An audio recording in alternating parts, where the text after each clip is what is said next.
Hey friends, I'm laying on my belly. My neck and my shoulder are killing me today. Like horrific pain. I have no idea. I woke up this way. I must have slept funky. I try not to sleep with pillows anymore. And I sleep on my back. I sleep on my side. At some point I flip on my belly. And I think I slept on my stomach for a hefty chunk of time. And so I must have like had my neck to one side. And yeah, I'm like a hot mess today with the pain. Crazy. I was listening to Simon Sinek. Yeah, that's his name. And he has that podcast. He's a pretty upbeat, inspiring, positive guy. And he talks a lot about leadership.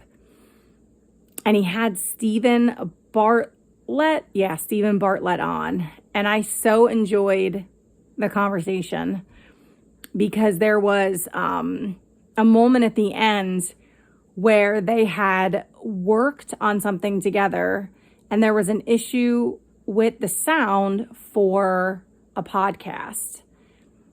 And Stephen handled it one way, and then Simon was like, would you like to know how I handled it, like on my end?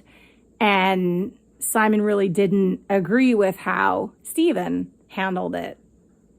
And I just love when I listen to things like that or I watch things like that and people could just, agree to disagree. And Stephen stood his ground and his defense was very well stated. And I saw both points of view, and it was just handling things differently in terms of leadership. The title of the podcast was Sweat the Small Stuff, and then it might have had like something else maybe in captions. But to work for Stephen, he basically lays it on the line that, his company does sweat the small stuff, where Simon is more, don't sweat the small stuff. So it was just interesting to hear why Stephen kind of lives and dies by that. And it was all about standards, which, I agree with. So it was really, really interesting. And I love that stuff. Like I can just totally nerd out on that stuff. I love podcasts. But it had me thinking about, we all should have standards. And then it just makes me think about relationships and partnerships and friendships where, sometimes there's a giver and a taker. I know a lot of people who've come out of deep trauma and they are so fractured and fragmented, and it just takes a while to come up out of that, especially if it was a cycle of abuse or trauma that they were in for a long period of time. It doesn't happen overnight. You're healing. That's just a whole process. And, often people come out of that and they don't have strong boundaries. I know that that's something that I endured. And then there's people who just see the absolute best in people and, walk around with rose-colored glasses. My dad used to say to me all the time, you see life through rose-colored glasses too much. And I would take offense to that because I was young. I was, a young kid when he was saying this to me. And I was just like, working in restaurants, I normally work with much younger people. And I remember he's such a love bug. The one restaurant I was in, I left like 3 months ago, and I really loved a lot of people that I worked with there. It was fun. That was probably the most fun that I had, but the most annoyed I would get because you have these young people on their phones, they're vaping, it's just not like when we were growing up. They just don't have our work ethic to an extent. And I'm not saying that they're all like that, but it's just different. And then what they get away with in the workplace is very different, because I would have been fired in 10 seconds flat. So I used to walk away like, I don't even know how some of these people have a job. Who's coming in late? Who's calling out all the time? Who's vaping in the restaurant? Who's on their phone constantly? And it's just like, but it was fun. And there were a lot of really great people. And one of them was just happy as a lark, super happy, always positive. And one day I said to him, and I was just being a wise ass, I was just being snarky. And I said to him, you're just not old enough to be tainted. You know, you're just not old enough to have experienced life to be bitter and resentful. And everybody started laughing. And he's like, you know, some of these young kids get so defensive, but he was just playing back with me. And he's like, you don't know what I've been through. You don't know what my life experiences have been like. And I was like, what are you, 21? What have you been through? You know, but it just reminds me of boundaries when I hear these leadership talks, because I think a lot of those principles could be merged into our personal life. Not that we always have to be in that mode. You know, your friendships and your personal relationships should very much be a break from your professional life. But I think those skills are an asset all around. And I think listening to leaders like Simon and learning how to be a better communicator, how to be a better leader is just really helpful. You know, again, life skills, a skill set that I this is my problem with the public school systems. And anyone listening to this, if your kids are in the public school systems, I don't think you're a bad parent. I'm not saying you're making a bad decision. I'm not saying they're all crap. That's not what I'm saying. But I think there are components of the curriculum that are outdated. I think teaching to the test is a huge transgression against the overall maturity and well-being and intelligence of children. I know most teachers don't love it either. I don't think testing is a good measure of actual knowledge. I know a lot of people who have put their kids in alternative schools or homeschooled, and those kids are very successful. And contrary to the belief that homeschooled kids are not socialized, it's crap. Because when I moved to Greenville, South Carolina, and I was hiking in the woods, because most of my work was at night, so I would be out during the day, and I was hiking with family upon family that were teaching curriculum while their kids were out in the wilderness hiking. And we know that we retain 50% more out in nature. So, you know, I don't know who ever thought it was a good idea for kids to be under artificial lights, breathing, you know, fake air, filtered air, enclosed in four walls, sitting in a seat all day. Like, to me, that's crazy. I have that problem with, corporate. I was a dying flower working in an office. I couldn't function. I couldn't handle it. I can't tell you how many times I'd be like, I have to go outside and take a walk. I have to go outside and take a sip of air. It could be 20 degrees outside, and I'd have to go outside and just breathe in fresh air and get away from everybody. So I'm not saying there's anything, wrong with you putting your kids in the public school systems. I just think that we could be doing better. And I think that there are powers that be that are responsible for a lot of the dysfunction happening in the public school systems. And that's, I just feel strongly about that. There's no reason to be the ceasing of funding of art and music and wood shop and field trips is just banana nuts crazy to me, because we know that everyone learns differently and not all kids want to be mathematicians or scientists, for the love of God. Like, it's just not realistic. But anyway, that was my first tangent of this video. Let's see how many more I go on. But I think boundaries are important in relationships. And I think that your having standards is huge. And I think that's where a lot of people fail. And I think in the dating world, like right now, and how banana nuts it is, I think that there's like these high extreme standards where people like, no one can have baggage. Well, what's baggage? Like, people consider you having a child baggage. That's horrific to me. Children are not baggage. You have every right to not want to date somebody with kids if that's not for you, but that's not baggage. There's not one person out there that doesn't have a past. There's not one person out there that hasn't incurred some type of trauma, heartbreak, heartache. Most people have an ex. Most people out there trying to look for love are divorced. So there's no perfect. Like, you're just not going to find it. Yeah, it's like they want somebody ready-made. Like, it doesn't exist. That's a fantasy.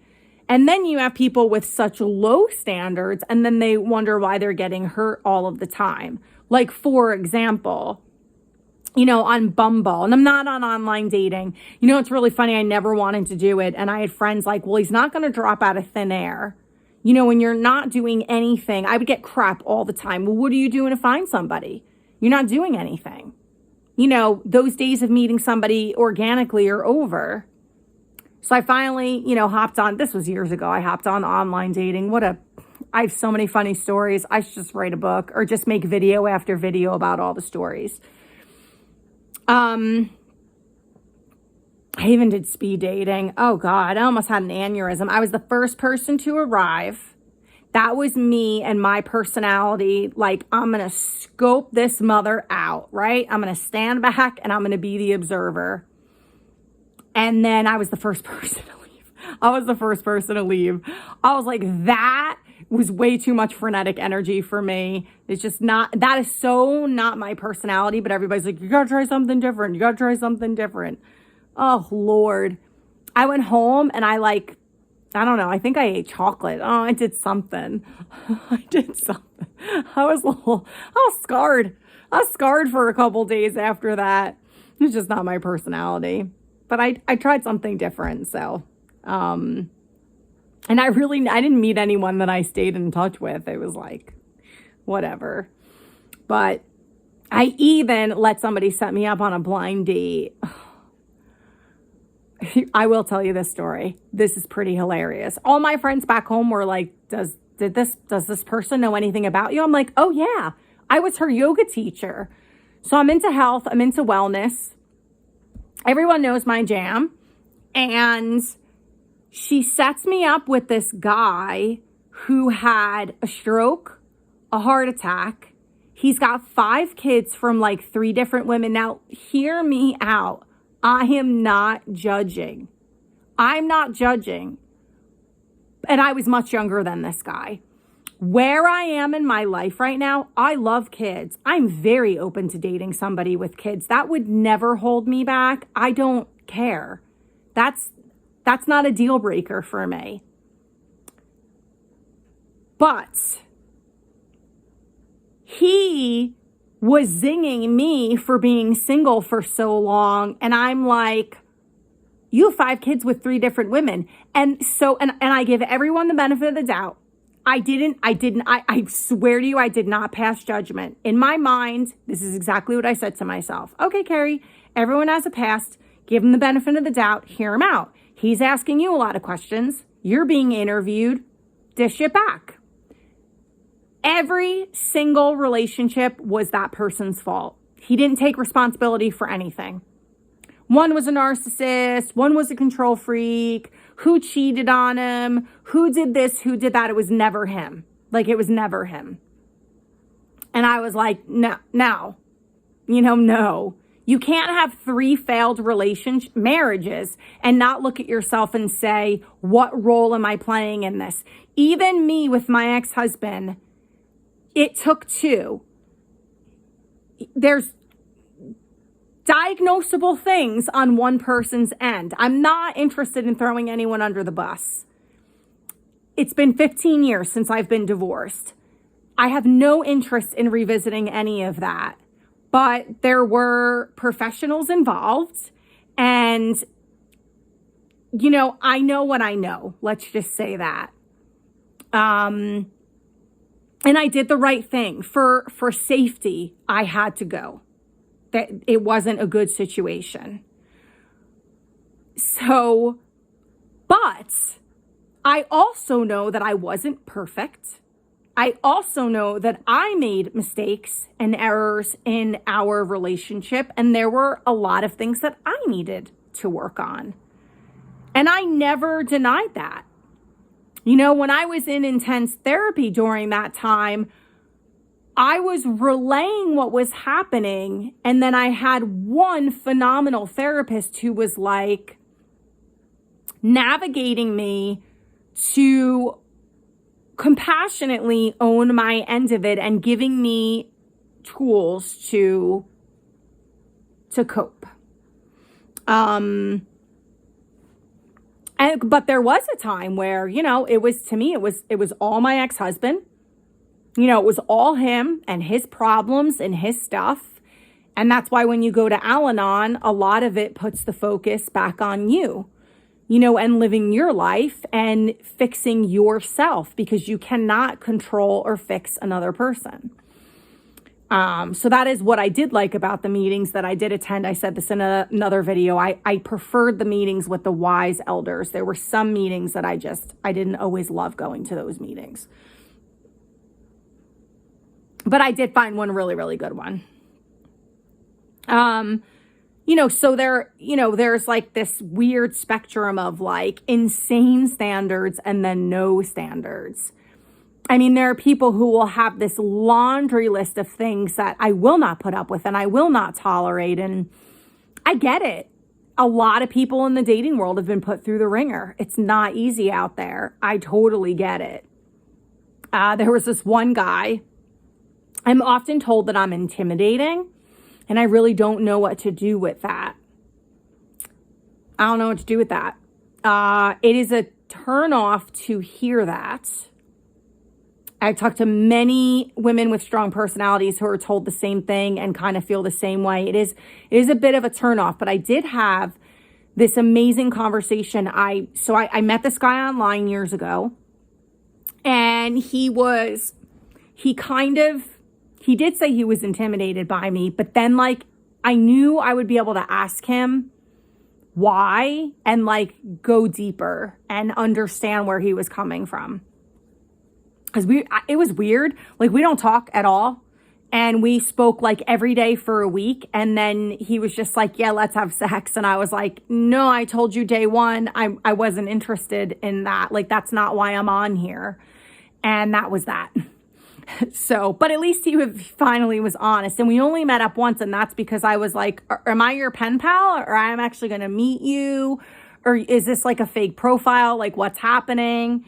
And he was like, okay, like, let's meet at a coffee house. And we did meet briefly in person. But he was intimidated by my intelligence and my knowledge and my wisdom. And because I had been divorced for so long, he was kind of where I was years ago. And he's like, you are so far ahead of me in the healing process, and you know so much more than me. It's intimidating. And then we kind of like, I had him break that down for me. And I actually said to him, like a lot of men say this to me. And he says, well, you're a very strong personality and you know what you want. And that can be a little off-putting. And I think that's interesting because there's a lot of ambiguity in the dating world. So like, I think I lost my train of thought before, but like Bumble, there's like, you can say you want casual, I don't know, relationship, marriage, who knows, there might be another option. I haven't been on there in a very long while. But a lot of people just say, I don't know. And that is just so ambiguous, and it's ambivalent, and it's like, how do you not know what you want? I mean, to me, I don't know is I don't want a relationship. I'm bordering casual, but I don't have the balls to say it. Like, I have more respect for the people who are like, I just want to have sex. And it's like, good for you. Go do whatever you want. I'm not your girl. That's not my jam. I don't want to do it. I'm not young anymore. And you have to remember, the older you get and being single, you have more definitives. That's just normal. It's like, I want somebody who knows what they want.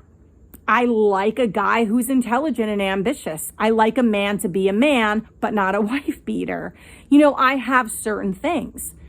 I understand people come with a past. It's how much do you want to unravel? How much of our participant was that person in their own healing? Have they actively worked on things? Are they self-aware? Do they know that they're not perfect? Can they own their stuff? Are they able to say sorry? Can they communicate their feelings? And then everyone is so hopped up on communication. I think we've forgotten all about comprehension. You can communicate all you want. If you do not have an understanding, a good understanding of what the other person is saying or vice versa, if there's not comprehension, it all goes out the window. So you can't just have communication. You need to have comprehension. You need to understand one another. There's people that go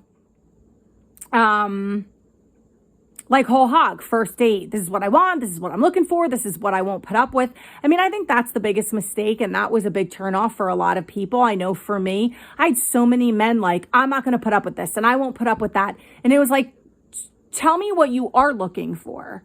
Like, let's talk about, I know it's so like cliche, but the green flags, And I think that's a mistake, is when you're so hopped up on, what you're not looking for or what you won't tolerate. And again, I think it's really great to have standards. And I think you should hold yourself in high esteem, not in a narcissistic, egotistical way, but having confidence and a sense of self-worth. And when I say that, everyone's confidence wavers. I'm not confident in every single area of my life, but I have much more confidence and heightened sense of self-worth than I ever have in my whole life. And it took me a really long time to get here. So when I listen to people like Stephen Bartlett, and the other thing I loved about him in this podcast is he did talk about, I don't know that Simon worded it as a weakness, because I feel like that's not very Simon Sinek-esque, but maybe he did, or something about what are you still working on, or what because Stephen was talking about a lot about confidence because of his poverty and how he was raised. And there was a lot of shame and embarrassment as a kid, as a young Black man. And he was saying how he doesn't have confidence in intimate relationships. And he was very honest about like his ego and where he's been arrogant. And I don't know. I just love people like that who are just so honest. And then I was listening to this other guy. Oh, what's his name? Is it Trevor Noah, or Noah Trevor? I feel like he has like two first names. He's also a Black guy. And I was listening to him talk about authenticity this morning. And he was saying that it is kind of ridiculous to expect people to always be authentic. That you can't always be your authentic self at your job. And that there's people that he's like been around that are like, well, I'm just being me. I'm just being authentic. And he's like, no, you're being an asshole and nobody likes you, and stop doing that. And that was a really fascinating interview, because I'm all about authenticity, but I understand what he's saying. But I honestly thought that never had to be broken down, because I think authenticity is contextual. And I never even thought that would have to be voiced, that you don't just, we never meet people right away and are 100% our authentic self, because being authentic is kind of like the good, bad, and the ugly, because nobody's perfect. You can't be on all the time.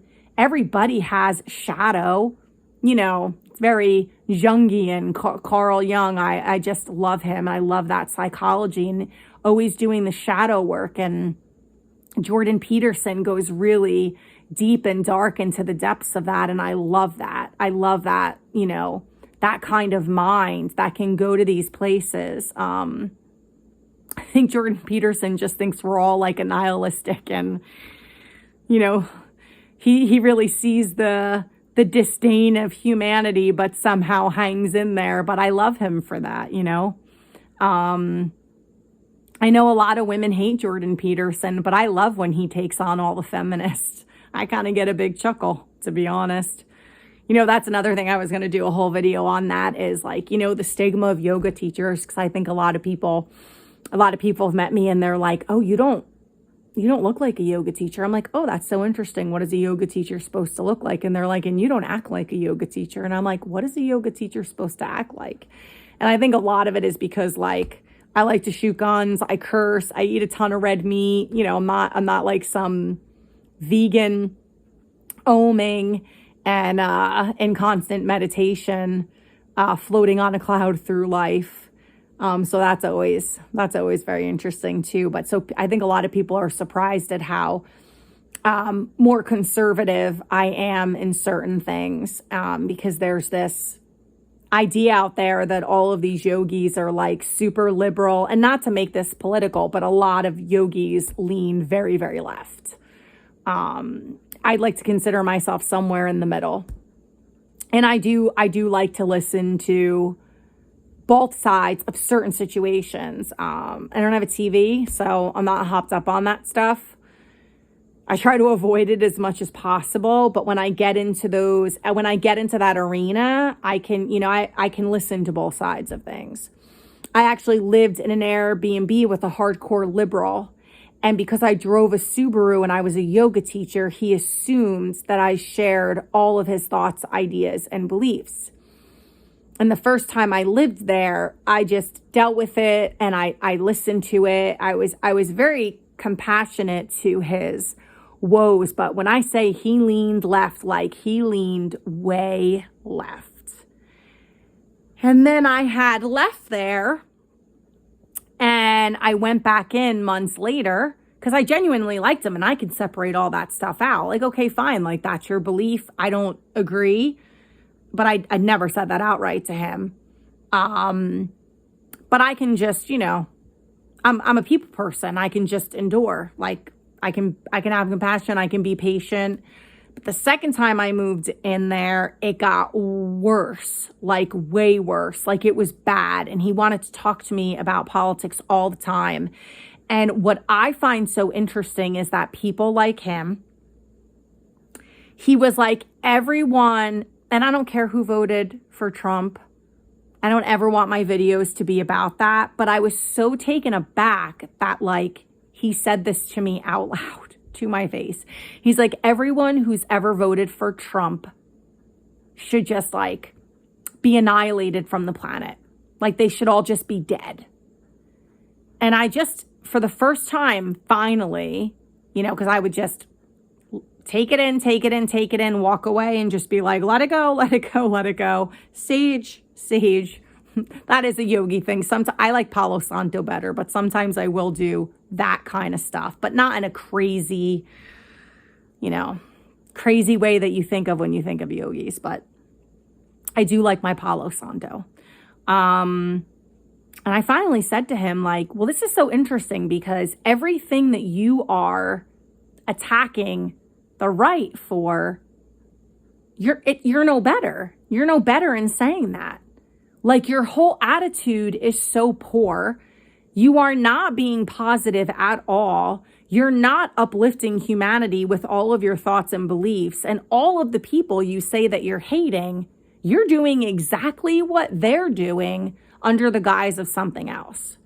And I left there on good terms, good enough terms, but I found that very interesting. But anyway, if you're into podcasts, I do love Simon Sinek, right? Am I saying that right? I don't know why I'm getting all tripped up over that. Simon Sinek, yeah.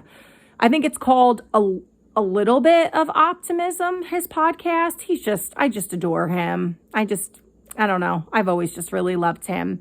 And that's Stephen Bartlett. And his interviews are never more than like 20, 30 minutes. So it's a quick listen. But it was a really good one. And I like when people can be friends and have different ways of functioning in the world. and different leadership styles, and be able to discuss it like two adults and kind of like pick it apart and try to see each other's point of view. And then, you know, just to circle that all back to dating, I think that's something that we need to learn to do as men and women coming together. And again, I focus on heterosexual relationships. I'm not trying to leave anyone out, but I can't speak to being in a homosexual relationship because that's not how I lean. And so I would be doing a disservice. I'm more than sure the same emotions and feelings are involved and the same principles would apply. But my reference is normally to heterosexual relationships. So I have many, many gay people in my family, and doesn't bother me at all. Actually, my favorite aunt was gay that died of breast cancer when she was 40, and I loved her and her girlfriend. She was a very special woman. She died when I was quite young, but I have very fond memories of going there and hanging out with her and her girlfriend. But I think that we can take a really good, what am I trying to say? I'm getting tripped up on my words. I'm going to blame it on, here's another yogi thing, a stigma. Well, not necessarily, because a lot of people are into astrology, but Mercury's in retrograde. And if you don't know what that means, a retrograde means a planet is moving backwards right now. There are actually like 6 or 7 planets in retrograde. So if you've been feeling really funky, tired, out of it, energetic sickness is really real, a lot of these planetary alignment things could be affecting you. This is my esoteric portion of this. And Mercury's in retrograde, and Mercury is communication. It's the planet of communication. So I too get very, very tripped up during these times. What I'm trying to say is that we can learn a lot of valuable lessons from leadership talks, because I do think that trickles into our personal relationships. And I love, you know, the idea of eventually meeting someone and settling down with someone where I can have that kind of relationship where we can lovingly and respectfully agree to disagree, because you're not going to agree with your partner on everything. And I think that that's more than okay. And if, you know, to go a step further, being open to learn from one another, you know, and being willing to let your mind be changed and not be so fixed in things. And it's okay to also be fixed in some things, because I think we're all fixed in some things. But I think it's good to be open to changing your mind and learning from someone else. And I think it's good to be challenged. I think men and women thrive in relationships where we're challenging one another. I think that's really vital. I like a good challenge. I want to be challenged in healthy ways. And there's a difference between being challenged in a healthy way and in a more arrogant, egotistical, harmful way.